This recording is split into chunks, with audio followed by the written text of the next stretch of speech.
శ్రీలంకకు ఆగ్నేయ దిశగా హిందూ మహాసముద్రం దాన్ని ఆనుకొని ఉన్న నైరుతి బంగాళాఖాతంలో ఈ నెల 25 తేదీలోగా అల్పపీడనం ఏర్పడే అవకాశం ఉందని వాతావరణ శాఖ ప్రకటించింది. ఆ తర్వాత 36 గంటల్లోగా అది వాయుగుండంగా మారి తమిళనాడు వైపు అటు నుంచి శ్రీలంక వైపు పయనించి తుఫానుగా మారే అవకాశం ఉన్నట్టు వాతావరణ కేంద్ర అధికారి రాజారావు తెలిపారు. వీటి ప్రభావంతో ఇవాళ రేపు ఎల్లుండి రాష్ట్రంలో అక్కడక్కడ తేలికపాటి నుంచి మోస్తరు వర్షాలు కురిసే అవకాశం ఉందంటున్న రాజారావుతో మా ప్రతినిధి Vamsi face to face. Hyderabad నగరంలో నిన్న గాలి బీభత్సం సృష్టించినటువంటి విషయం తెలిసిందే. ఈరోజు పరిస్థితి ఎలా ఉంటుందో తెలుసుకునే ప్రయత్నం చేద్దాం. నిన్నటి గాలి బీభత్సానికి సంబంధించినటువంటి వివరాలు కూడా మనకు అందించడానికి వాతావరణ కేంద్ర అధికారి రాజారావు గారు మనతో పాటు ఉన్నారు. వారితో మాట్లాడి మనం మరిన్ని వివరాలు తెలుసుకునే ప్రయత్నం చేద్దాం. సత్యమ్మ సార్, నిన్న హైదరాబాద్ వ్యాప్తంగా కూడా వర్షం తక్కువ పడినటువంటి పరిస్థితి మనం చూసాము. గాలి బీభత్సం మాత్రం కొంత అధికంగా ఉంది. అటు లకిడికపుల్ బషీర్బాగ్ ప్రాంతంలో చూసుకుంటే మాత్రం అటు ఎల్బీ స్టేడియంలో ఏదైతే ఫ్లడ్ లైట్ కూలిపోయి పడిపోయినటువంటి పరిస్థితి ఉంది. అటు లక్డీ కప్పుల్లో భారీ ఓడింగ్ కావచ్చు, కొన్ని చెట్లు కావచ్చు, నేల కొరిగినటువంటి పరిస్థితి కూడా మనం చూసాము. ప్రధానంగా నిన్న అంత గాలి బీభత్సం సృష్టించడానికి గల కారణాలు ఏమని మీరు విశ్లేషిస్తారు? ఇప్పుడు మనకి సాధారణంగా ఈ వేసవికాలంలో ఈ సాయంత్రం పూట ఈ క్యుములోనింబస్ మేఘాలు అనేవి ఏర్పడడం జరుగుతుందన్నమాట. ఇదేంటంటే ఇప్పుడు ఈ క్యుములోనింబస్ మేఘాలు ఏర్పడేటప్పుడు కూడా కొన్ని మేఘాలు తీవ్రత కొంచెం తక్కువతో ఉంటాయి, కొన్ని మేఘాలు తీవ్రత చాలా ఎక్కువ స్థాయిలో ఉంటుందన్నమాట.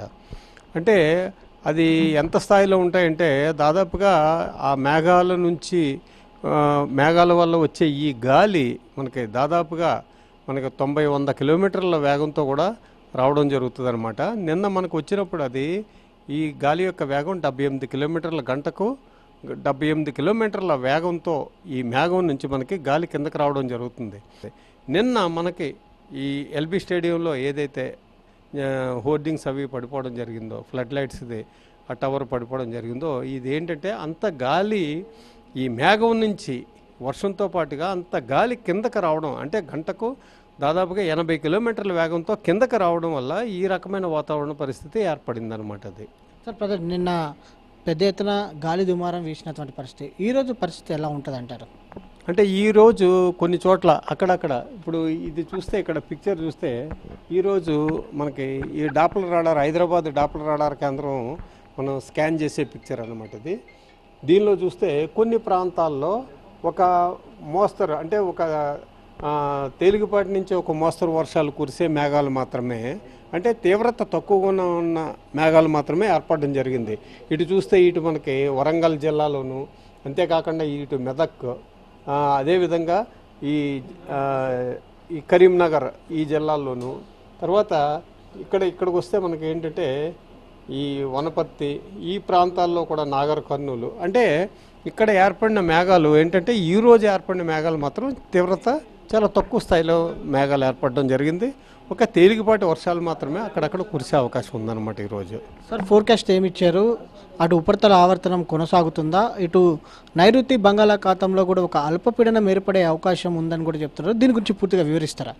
ఇప్పుడు మనకి ప్రస్తుతం ఏంటంటే ఇటు ఉత్తర ఇంటీరియర్ కర్ణాటక నుండి కోమరన్ ఏరియా వరకు కూడా ఒక ఉపరితలంలో ఒక ద్రోణి ఈ దక్షిణ ఇంటీరియర్ కర్ణాటక మీదుగా ఒక ద్రోణి 1.5 కిలోమీటర్ల ఎత్తులో కొనసాగుతుందన్నమాట.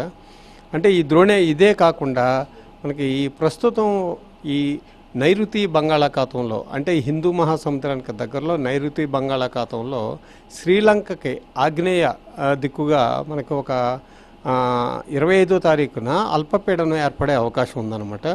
అది తర్వాత ఈ అల్పపీడనం 36 గంటల, అంటే 25వ తారీఖు దాదాపుగా మనకి 27వ తారీఖు కల్లా మనకు అది ఈ వాయుగుండంగా మారే అవకాశం ఉంది. తదుపరి అది వాయువ్య దిక్కుగా ప్రయాణించి అది తుఫానుగా మారి ఈ తమిళనాడు తీరం వైపు ప్రయాణించే అవకాశం ఉందన్నమాట. అది ఇంకెన్ని రోజులు వర్షాలు పడే అవకాశం ఉంది సార్? మనకైతే ఇప్పుడు ఈ రోజు రేపు మాట తేలికపాటి వర్షాలు మాత్రమే కురవడం జరుగుతుంది. ఇది మనకి ఏంటంటే తర్వాత ఉష్ణోగ్రతలు కూడా మనకి 25వ తారీఖు నుంచి ఉష్ణోగ్రతలు కూడా మనకి తెలంగాణ రాష్ట్ర వ్యాప్తంగా పెరిగే అవకాశాలు ఉన్నాయి. అందు గురించి ఏంటంటే వర్షాలు తగ్గడం మొదలవుతాయి అన్నమాట. అంటే ఇప్పుడు ఈ రోజు రేపు మాత్రం తేలికపాటి వర్షం మాత్రమే కురవడం జరుగుతుంది. తర్వాత మనకి వర్షాలు చాలా తక్కువ స్థాయిలోనే కురవడం, తర్వాత ఉష్ణోగ్రతలు కూడా పెరగడం జరుగుతుంది అన్నమాట. అది ఇది మరో 48 గంటల పాటు కూడా రాష్ట్రంలోని అనేక ప్రాంతాల్లో తేలికపాటి నుంచి మోస్తరు వర్షాలు కురిసే అవకాశం ఉందని కూడా, దీంతో పాటుగా అటు ఇంటీరియర్ కర్ణాటక ఈ యొక్క ప్రాంతంలో ఒక ఉపరితల ద్రోణి అనేది కొనసాగుతుందని కూడా వాతావరణ కేంద్ర అధికారులు కూడా తెలపడం జరిగింది. నిన్న హైదరాబాద్లో గాలి బీభత్సం సృష్టించినటువంటి గంటకు 78 కిలోమీటర్ల మేర వేగంతో గాలులు వీచాయని కూడా తెలపడం జరుగుతుంది. ప్రస్తుతం రానున్నటువంటి 48 గంటల పాటు కూడా రాష్ట్రంలో అక్కడక్కడ తేలికపాటి నుంచి మోస్తరు వర్షాలు కురుస్తాయి. దీంతో పాటుగా తర్వాత ఎండ తీవ్రత పెరుగుతుందని కూడా వాతావరణ కేంద్ర అధికారులు తెలుపుతున్నారు. వీడియో జర్నలిస్ట్ తిరుపతితో వంశీకృష్ణ, టీ న్యూస్, హైదరాబాద్.